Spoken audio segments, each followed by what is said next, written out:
Hi everyone, it's Jean from Sew It Themes. Welcome to my channel. Today, as promised, I'm going to do a short tutorial on how I made this mini envelope journal. And it's so easy, it's easy. I will just do a quick flip through in case you're not familiar with it. It has like a cover and two pages here, and then each of the three pages that are inside, like here's the back cover and here's the front, each of these three pages can be split to be a pocket. And what I've chosen to do in this particular one is each of them I put in like a mini journal, like so, and just slip it in here. You can put 1 to 2 to 3, it just depends on how much you want to put into the journal. The thought was that I would have this space would be for like flat ephemera or photographs or whatever, non-bulky things, and then the writing, would be inside here, of course. But it whatever, however you like to set it up. But that was just my thought process, and then I put like a little pocket here in the back. So that is basically what it is. It's nice and easy and fast. And if you have just some experience in crafting, you'll be able to whip this out quite quickly. It's a nice last minute gift to stick in somebody's stocking for sure, or even later on in the year for birthdays and things like that. So to get started, you're going to need 5 by 7 envelopes. Now you can use any size envelopes, of course, but for what I'm doing today, it's a 5 by 7. I recommend getting a nice weighted envelope. The more inexpensive, flimsy ones, I feel would not really hold up well to the wear and tear. So this is made out of craft. These are craft envelopes, so they're very sturdy. But I would recommend that. And then you'll need 2 coordinating pieces that are 9 by 6 3/4 that coordinate with your envelopes. And this is craft paper, so yeah, all goes together. So the first thing we're going to do is I like to bend back all the envelope flaps just a little bit, and I just run my finger. It kind of makes it easier, I feel, in the gluing and assembling of them. Now this of course would be a good time now if you want to do distressing. If you want to distress around the edges, you can distress afterwards. It's just that it's kind of easier to handle one piece at a time rather than them all put together. And so the first piece, the first flap or page, is going to go on like this. Now it's important that you do not glue in the center area. You're just going to put a thin line, oops, that's kind of wavy, wouldn't it, around the edge here, and then a nice bead, probably just just to the right of this fold, right down along like this. So that's going to be how you glue it. You're not going to fill in this, because if you did so, you wouldn't have a pocket. Then, careful not to smush up the glue too much there. We're going to align this edge with this folded edge that's right along here on this bottom envelope. Oh, and then, oh, this is another thing. This is what I do sometime. What you want to make sure is that your envelope is pointing to the left before you lay it down. I have done it the other way more than once. I think you should use like a wet glue because it's a little easier to readjust in this area. So you want the envelopes to line up with each other, and they really do. I did a good job here this for the first time. You want them to line up together, and so that way, if the glue is wet and you need to kind of like shift your envelope around, you're able to do it. Now, craft paper does take a little time for the glue to adhere. that should be it. And that is basically what you're going to be doing with all these pieces. Just that. And I'll just come right down here.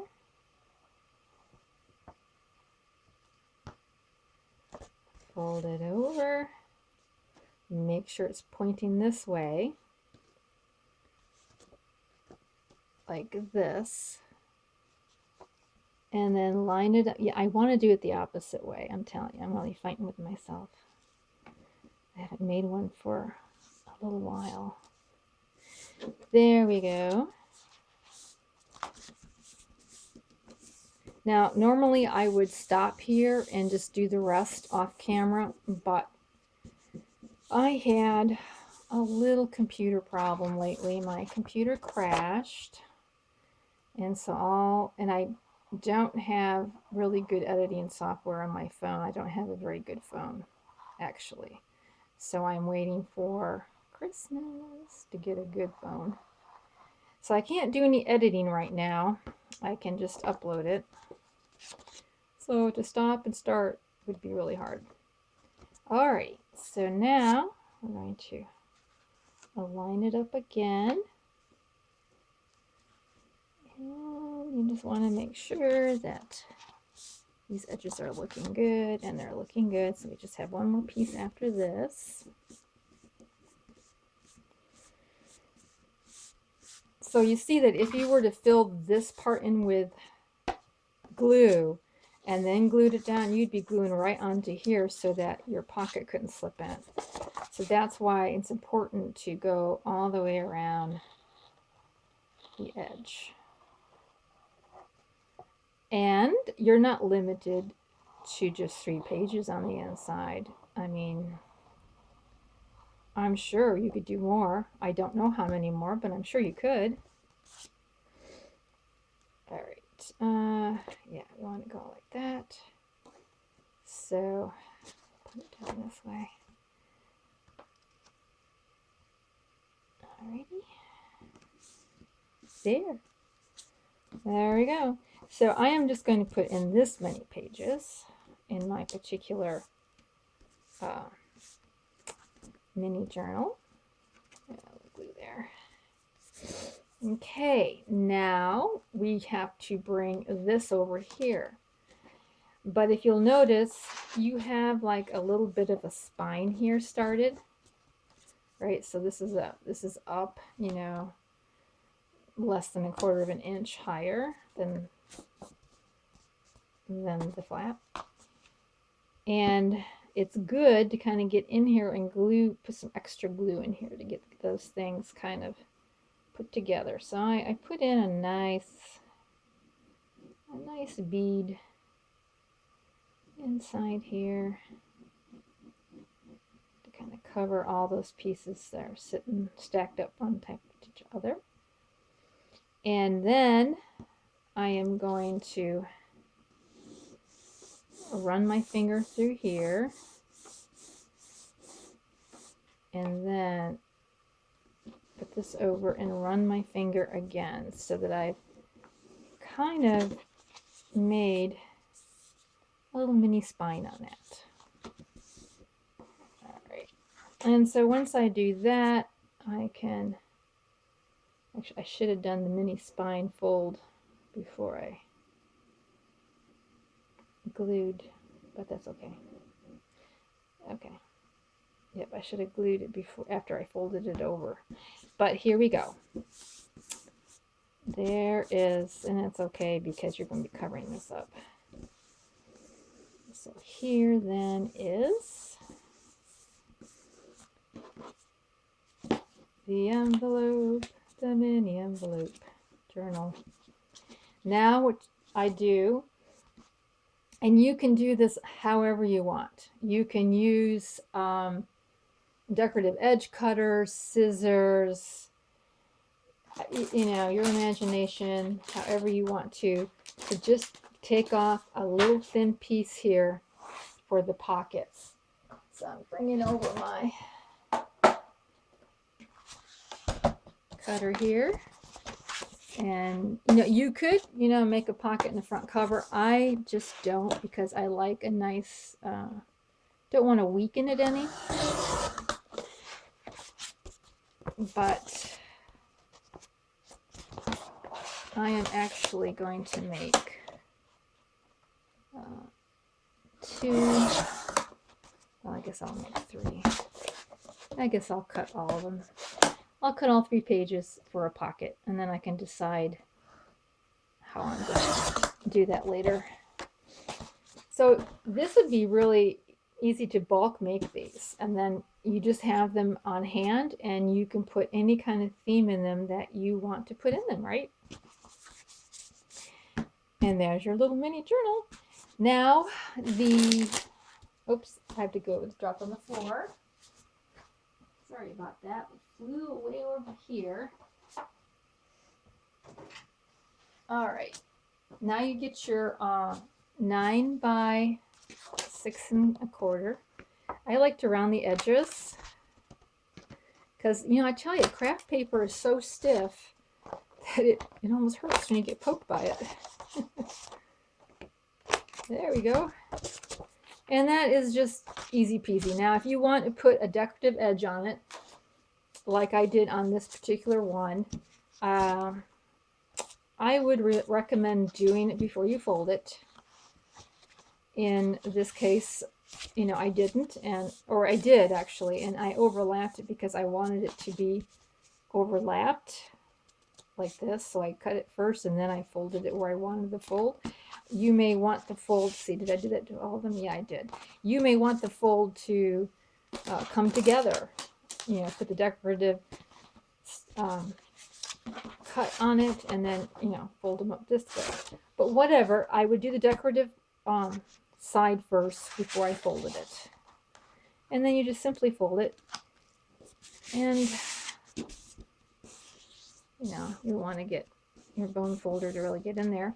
Then you can either sew it down like I did here, and I stitched it on the machine. You can sew it by hand. If you have a long arm stapler, you can put 3 staples in here.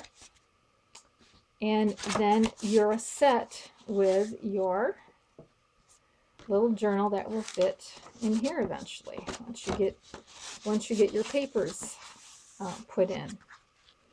And I think for mine, let's see, I put in 1, 2, 3, 4 pages of paper, you know, cut down to a little bit smaller than my journal, than this little journal cover here. And that is it. So easy. Go really fast. If you want to put on a ribbon closure, then I would glue it on right now and then glue your decorative paper over it. And then you will have your ribbon closure. What I really like about these is these can be done in different themes. So, you know, say somebody likes sewing, you can do like a sewing theme, or somebody likes, you know, travel to they're going to go on a vacation, travel someplace. You can kind of like make it a travel little mini journal. And this is one that I made for myself when I went up to be with my daughter, my new grandson, is I made like a Peter Rabbit type of theme to it. And I will put his pictures in here. As soon as my computer is, I had to buy a new computer. Ugh, that hurted. As soon as that's up and going, I'm going to put pictures of him in here.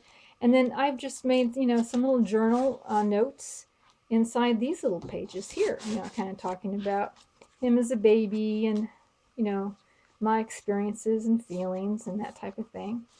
So it's a wonderful little keepsake. I'm so happy that I learned how to make these. So this particular, I just wanted to show you that this particular one has 2 of these journals in it. You know, so it's not quite as thick as the 3. I think 2 is really sufficient. It's kind of how I feel about it. Because if you're going to start putting stuff in it, it's going to get, you know, bulked pretty fast. So, but it's up to you. It depends what you want to do with this. That is my tutorial on making the mini album. If you like this and want to see more, and please subscribe. I can click my head. I don't know which side is it on. It's on one of these sides. Click my head and subscribe. And I hope you have a very blessed and peaceful Christmas over the holidays.